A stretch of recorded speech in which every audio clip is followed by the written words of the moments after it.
Hello again, it's Cliff here from Down Under. In this video I'm going to be pushing my old 1100 to its max, machining up a batch of parts out of K600 tool steel. And this steel is tougher than stainless steel. So I'll also be discussing as I go through the various stages how you can do this type of work. Really it's a vertical machining center work, and there are ways that you can do it in a light machine like a Tormach, but there are very real limitations also.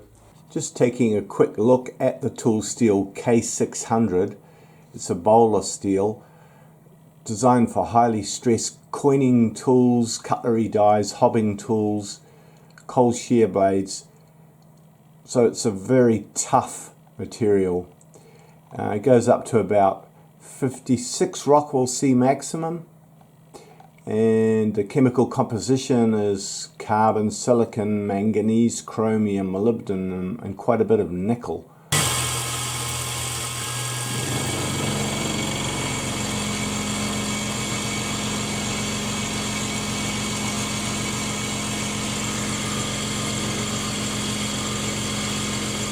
So I thought I'd do a bit of a video on this jobbing shop contract machining up these tool steel parts, 6 parts, in better respect client confidentiality and not disclose what they are for or who the customer is. But it would be an interesting job to show the Tormachs doing some heavy machining. This is tough bowler K600 tool steel. With a lot of alloying elements, a very tough machining job for these little Tormachs. They've just arrived, they've been cut to size. It's always a problem getting them cut to the right size. It's not in the steel supplier's interest to cut them too close to size. They don't want to have to replace them because they've cut them below spec. So they tend to add too much extra metal on for my liking. If you give them the finished size, they put on too many millimeters extra, and you're wasting a lot of time machining it down. If you give them the specific size you wanted to cut it to, they still put a little bit extra on to cover their backsides. So this is always a problem. Anyway, bit of extra swarf flying around today. This could also be a good example to discuss the subject of how a small home workshop with light machines can compete and run a profitable business, and can compete with a large industrial machine shop with vertical machining centers. Obviously, price-wise, you have to match their price, and then you have to try and make the parts on your light machines in such a way that you're still turning a profit. These modern high rake face mills are a very efficient way to remove metal. You can slab a block down very quickly on a medium powered machine. This is a Kyocera Octagonal high rake insert.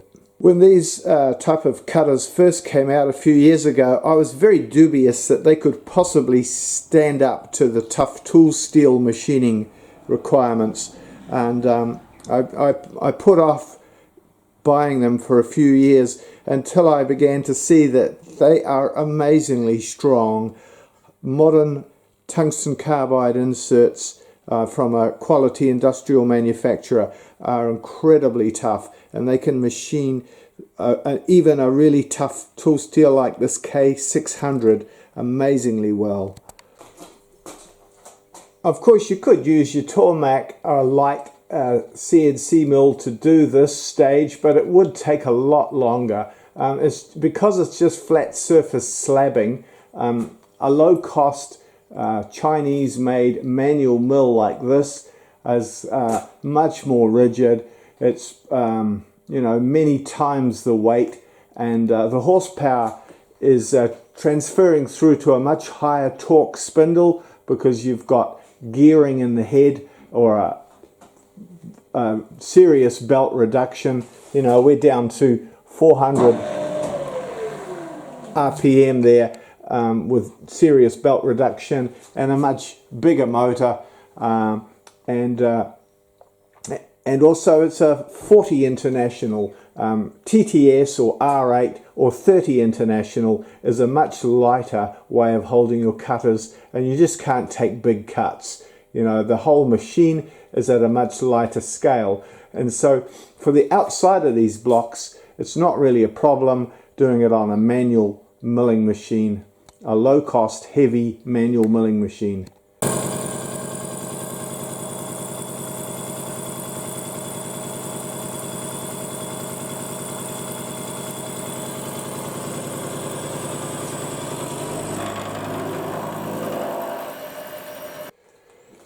So with this mill, I've got a 3-inch face mill, 75 diameter face mill. I can take about a 3mm depths of cut. That's 120 thou. If I was doing this in 1100 Tormach, even a 2-inch face mill would be struggling. I probably couldn't take a 1mm depth of cut. I'd probably be below 1mm. And you need to have one that had a BT30 shank or an R8 shank direct.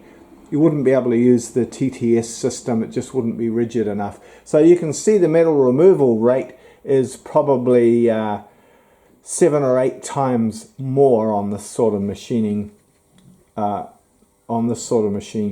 X, Y and Z set repeatable in the vise. I can now set the spindle to work offset. So I'm going to put my trusty ITTP probe in there using the probing routine. Find rectangular boss center, find center set origin, this one here.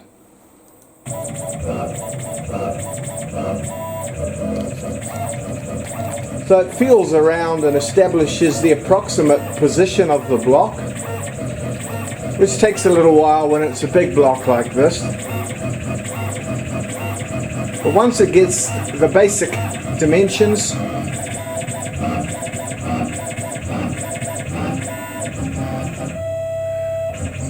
now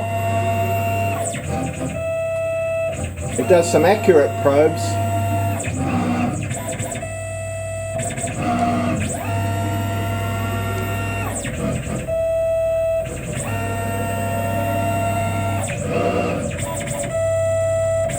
On the X and Y and sets the coordinates for the work offsets to 0.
Well, those speeds and feeds, those depths of cut are far from optimum.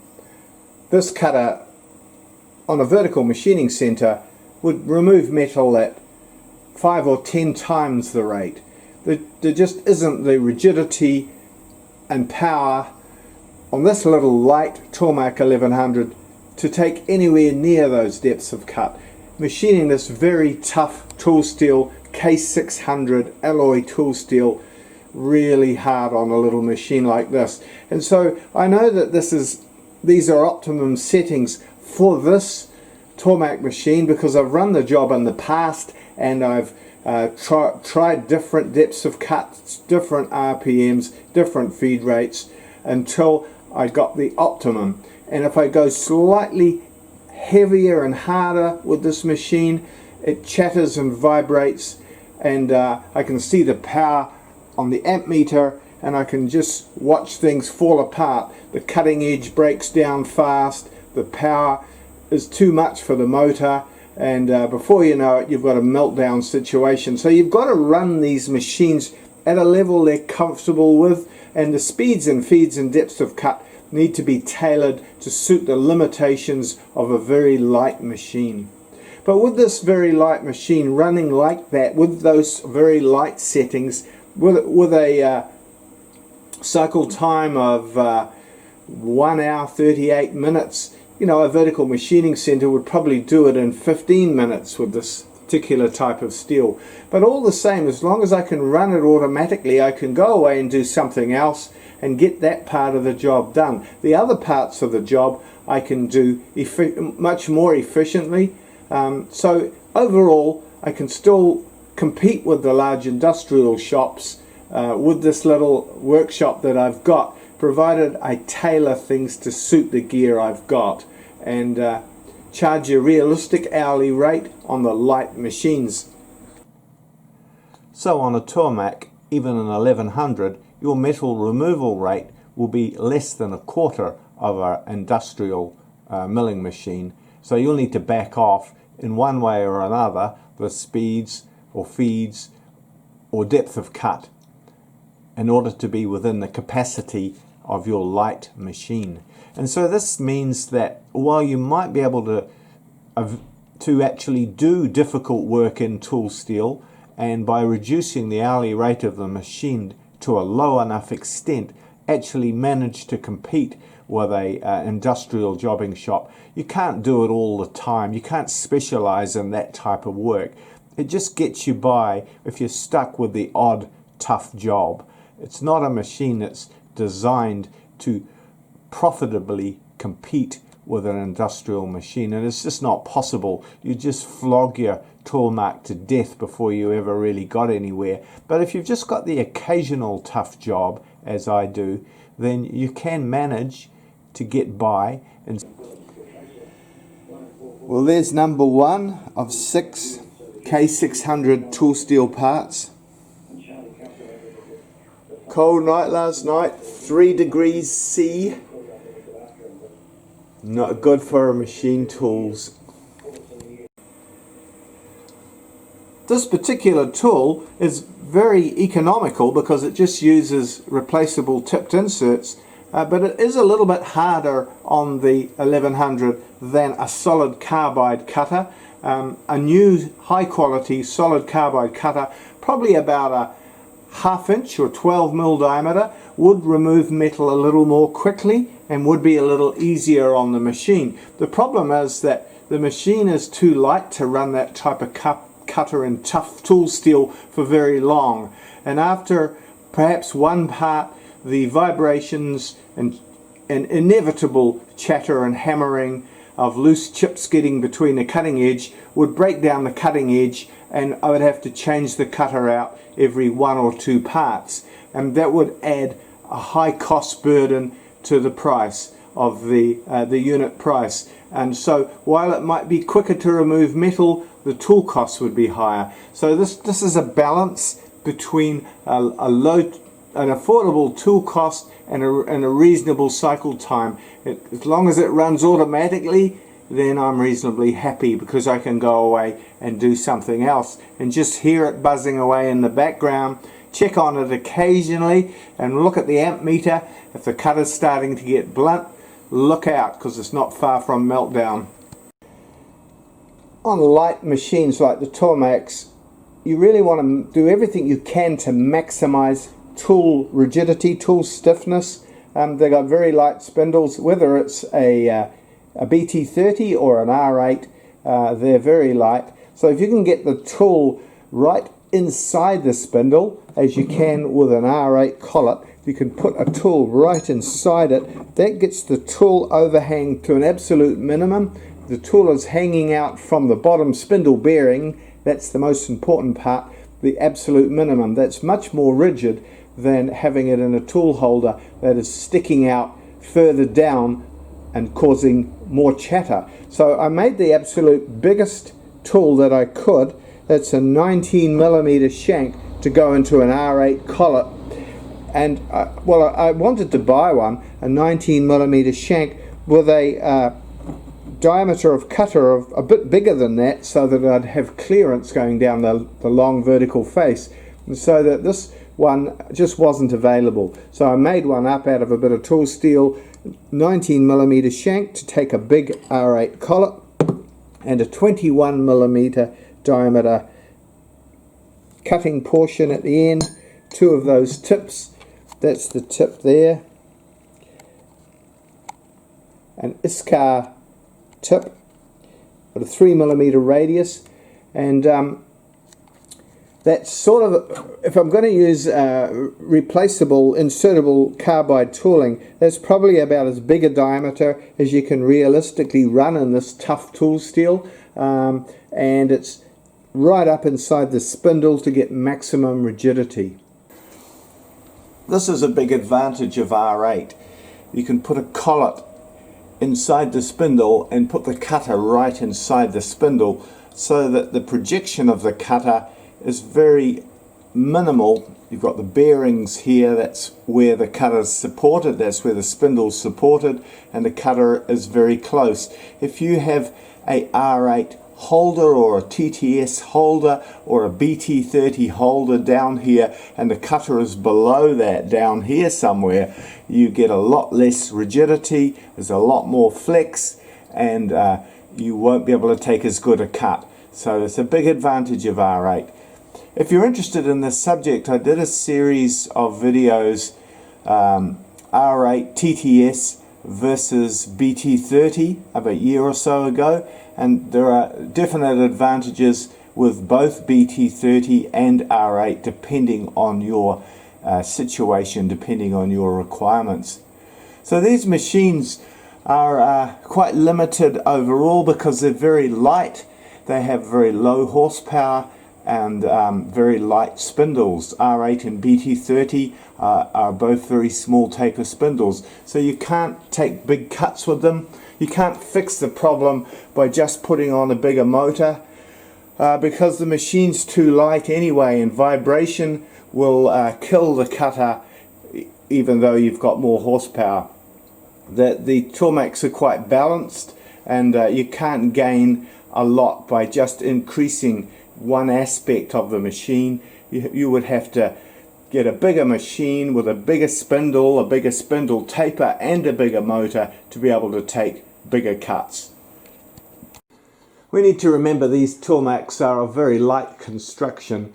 Even the 1100 is only about 1100 pounds, and you consider that most small vertical machining centers start at about 4 times that weight, you know, about 4,000 pounds, and many of them are much heavier than that, even the small ones. So we're talking about a very lightweight machine, a bed style machine. Probably the X and Y slideways aren't a big problem, but the weakness is going to be in the base casting, where it connects to the vertical column and the head and the spindle, and a very light R8 or BT30 spindle, and there's just not a lot of weight and proportion in that area. And so the problem is, when you're taking a big cut with steel, the whole thing is flexing, trembling, and the cutter is hammering and vibrating, and you just can't take big cuts. So if you look at the back of the column, you'll see right in its sort of fairly highly stressed zone, there's a sheet metal cover over a big gaping hole there. And I worried when I first got my machine that this could be a weakness, an Achilles heel, if you like, in the design that is making the machine a lot more flexible than it needs to be. So on my second 1100, let's come around the back here. Oh, I'll see if I can get the camera in the gap. I put a big thick steel plate there over that gaping hole and bolted it in place. And I did some flexure tests by putting a measured force on the head with a dial indicator, and I could see that that plate was stiffening up the head and was making the whole assembly more rigid. And I spoke to Greg Jackson at the time, who was the owner of Tormach at the time, about it. But I never really concluded whether it made a big difference. You know, in theory it should make a big difference, but in practice it's not obvious to me that that mill is hugely more rigid than the other mill. And so I'm not promoting it particularly. It may help a bit, but I'm not sure about that. But basically it's they're very light machines. You need to keep that in mind. Now,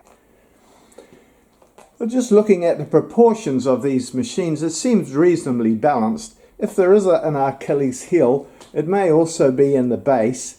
You know, the base looks substantial, but it's actually a very thin, hollow casting, a bit like an upside down biscuit tin, and the column is bolted onto that. And of course you've got massive leverage by the time you get to the cutter taking the cut to try and flex that area there. And possibly when I spoke to Greg, he tended to think this also. That is probably the weakest part of the machine, and if there was another 100 kilos of cast iron and proportion in that area, it would probably be 20 or 30% better, but still it would be a light machine. Of course, there's a new model 1100 now, the M and the MX, that's come out in the last year or so. But I gather by looking at it that the castings, the main proportions are essentially the same, and the weight is essentially the same. It looks more substantial, and it's, you know, different in details and colours, but I don't think it's a particularly more rugged or rigid machine. Let me know in the comments if I'm wrong about that.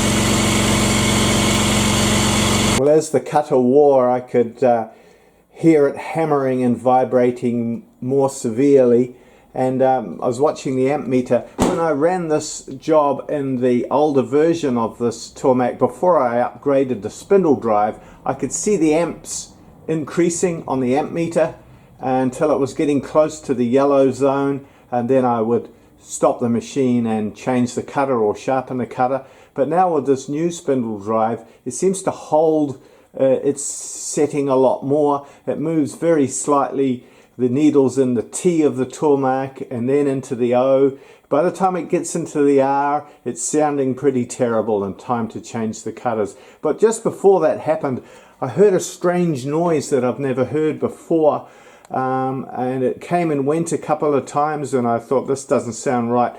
If anyone understands these spindle drive controls, please put a comment below this video. Something sort of strange noise came and went. I don't know whether it's a cooling fan inside the spindle drive controller or some other electrical noise, but I was starting to get really concerned that the old Tormach was going to come to some harm. So I'm right on the max there, and I've very nearly stalled it. And this is the downside of a light machine like that. When you get this sort of hammering of the cutter and vibration and chatter, the whole machine's vibrating, and you really worry that it's going to hurt the machine. It amazes me what they can endure. I mean, I imagine the weak spots that are going to get affected by the vibration is the spindle bearings and the electrics. All the various electrics and the computer underneath the machine are all vibrating, it's amazing that the machine keeps running in that situation for hours on end. Well, we're nearly there. 5 down, 1 to go. So just to summarize this job, I was slightly stressed running the machine doing this work. It is really dressing the machine, and you know, you just wonder what's going to go first. Is it going to be the spindle bearings? Is it going to be something electrical or electronic that's going to vibrate out of function? You just don't know. And although I've done quite a bit of this sort of heavy duty tool steel and stainless steel machining work over the years, I would not like to use this machine solely for this type of work. Don't think you can buy a Tormach and just do this type of work on it. It is really overloading it. Alright, that's probably enough. Thanks for watching. Cheers.